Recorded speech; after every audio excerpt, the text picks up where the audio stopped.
Good morning, guys. Welcome back to the channel. This is for you LMTV guys. You're probably wondering what the heck is going on since I just did this a couple years ago, maybe 15,000, 20,000 miles ago. Well, originally what happened is this compressor started to suck oil into the tanks and the air system. So I swapped it out with a good used compressor. That compressor has started to do the same thing or something similar. Plus, there's a bunch of other issues going on with it. I believe the gasket on the bottom side of it is starting to leak. I'll go out here and show you guys. So yeah, I've got an oil leak that drips down here from under the compressor here. You can see it's got oil coming out of it. So one of the gaskets has gone bad on it. Additionally, I have a very slow leak coming from what I believe is this gasket right here, which is the original gasket that goes between the front case and the compressor. I did not have a new gasket at the time for that. So since then I've stocked up on parts. So I've got the gasket that goes on here now. And I have a spare. This is the part number in case you're wondering. You can take a screenshot of that if you ever need an air compressor gasket. If you go on eBay and type this number in, quite a few of them actually come up. And then of course this is the steering reservoir gasket thingamajig that goes on there. And then I'm going to take the old compressor off, and I bought a rebuild kit again. So new rings, new gasket kit. Here's some part numbers.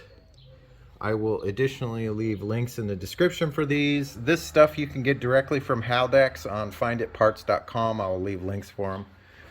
I also sourced a NOS governor, which is going to get swapped onto the rebuilt compressor. I'm going to put a little 90-degree fitting on here to avoid hitting this bolt. And that's pretty much it. I'm not going to do a time lapse. I've done it in the past. Oh, wire loom.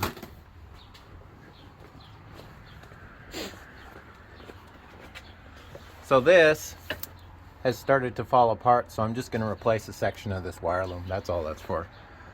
But yeah, I've filmed this in the past. I'm not going to film it again. You can go back in the playlist and you can see the air compressor rebuild and the air compressor swap. This is just to document the mileage. There's 40,730 miles or so on the truck, and today's date is 4/22/23. So yeah, we're gonna get this swapped out. As a bonus, it has started to rain out, so I'm gonna do tarp city on the top of the truck again, just to protect me a little bit from the elements. Should be a pretty simple, straightforward swap. If there's anything odd that happens along the way, I will definitely fill you guys in, but I'm thinking that this is probably going to be pretty time consuming and just simple. So if I recall correctly, the last time I swapped it out, it took me maybe 2 or 3 hours. Probably going to be the same this time. I reviewed the video to see what steps I took, and you're just not going to be able to speed that up. So anyhow, here we go. Okay. I went through here and cleaned up this wire loom. I went from the brittle zone all the way through here. I cleaned up the fuel cutoff solenoid loom that was all falling apart, and then I went down all the way to where it goes into the frame rail there, where it's still nice and plasticky. So I definitely had a leak. I went through here and cleaned it up with brake cleaner, but it was coming from like right in this area on the gasket. So yeah, I went through here and cleaned all this up. And the new compressor, or the rebuilt one, however you want to disclose it, is going to go in there. It wasn't too hard to get off. It took maybe an hour.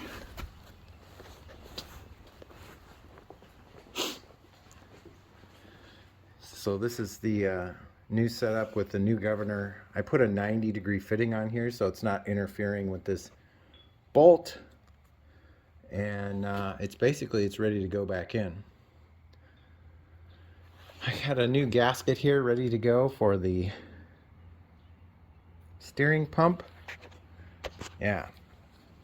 Went through and cleaned up all of the little rust spots on the fittings with some brake cleaner.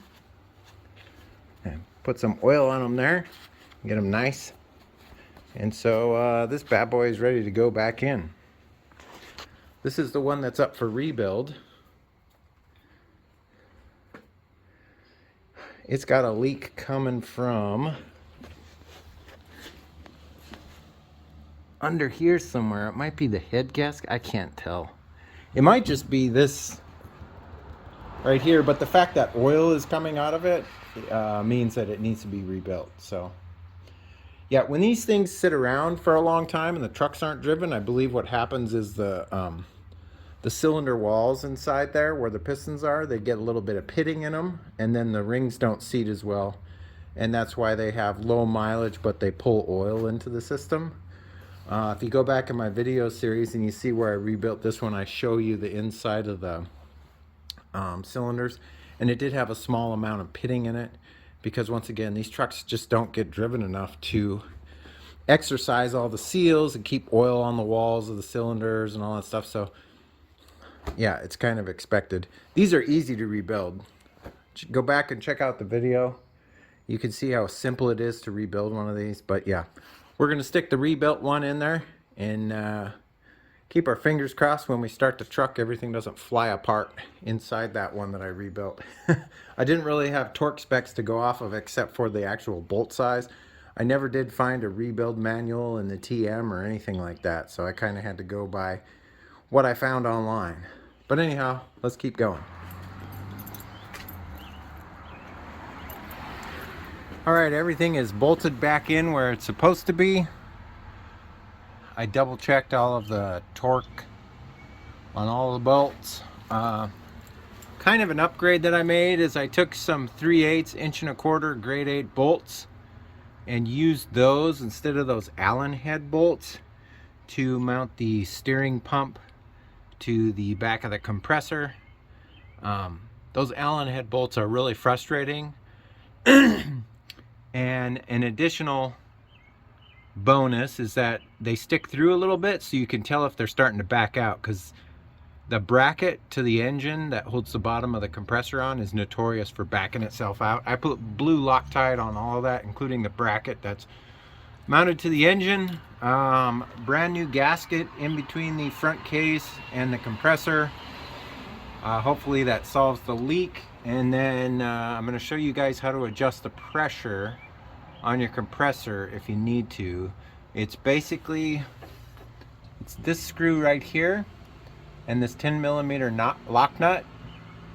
You undo it, and if you back this screw out, like you loosen it, it will increase the pressure going to the tanks, and if you turn it in, it will decrease the pressure. And that's the set point for the governor to send a signal to the dryer to purge. So anyhow, this is always the nerve-wracking part. I have the air tanks open because I want to make sure that this thing is creating pressure. I'm going to remote start it and stay out of the way because I just don't know. I never know. So here we go.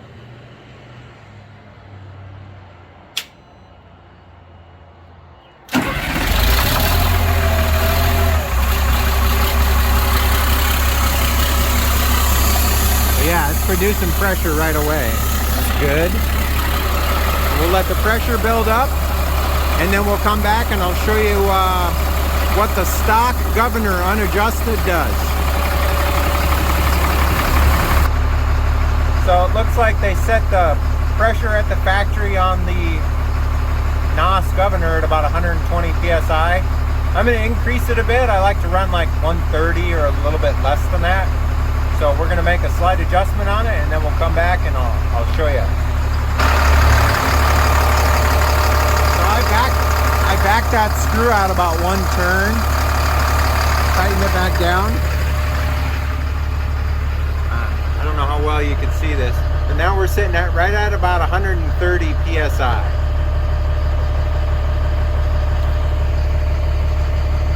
So yeah, I'm gonna leave it set at that. That's gonna be a good pressure for it.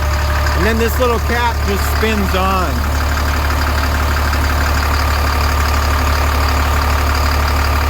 That's it. That's how you set the pressure on your governor.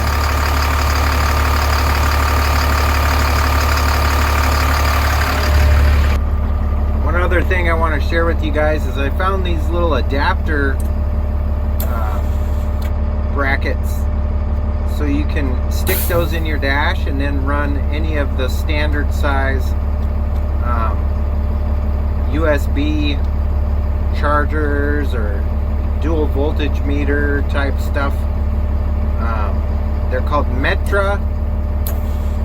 I think they're Carlisle or something like that. I'll leave a link in the description for these as well. But you could swap out any of these switches, any of these rectangular areas for one of these, and they come in like a 5-pack. One other upgrade I did, this is the original 20-year-old, 20-plus-year-old radiator cap, or coolant reservoir cap, or whatever you want to call it. And if you'll notice, it sits at 14 pounds. I'm surprised this thing still holds pressure. It's all got cracked and sedimented rubber rings on it. So I upgraded to a stant cap, and I will try to leave a link in the description for these. They have various pounds you can select. 16 or 18 is an upgrade, so I just threw an 18 on there. It's also good to keep one in your spare parts bin in case some yahoo where you're camping finds your truck and takes your caps and all that fun stuff. Happens. I know there's inappropriate people out in the forest area that get jealous sometimes. I don't understand it or whatever. But anyhow, this old guy is gonna retire, so it's metal, so we'll stick him in the recycle bin so somebody else can take that metal and turn it into another part for our trucks. I've got everything ready to go for a rebuild here. I'm not going to work on this today. I just have it set aside for another time. They're pretty simple to rebuild, and I had the truck running for about, I don't know, 20 minutes, half an hour, and everything seemed fine. There was a small coolant leak on one of the lines, and I tightened it up, but other than that, looks good. Doesn't look like there's anything too catastrophic happening. What else I was going to tell you? Oh, this tire, if you guys remember, it was split right there.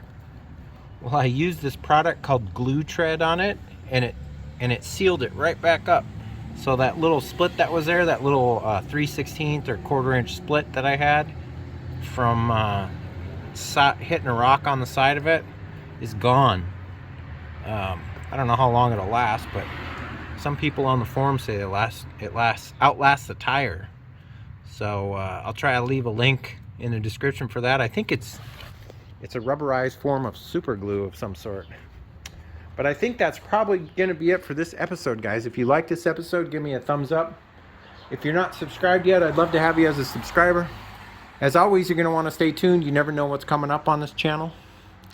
I've got some stuff coming up that you guys may like, may be interested in, as far as motorcycles and LMTV and all that stuff. But other than that, I hope you guys are staying safe, taking care of each other, and as always, I will see you next time. Take care. Bye-bye.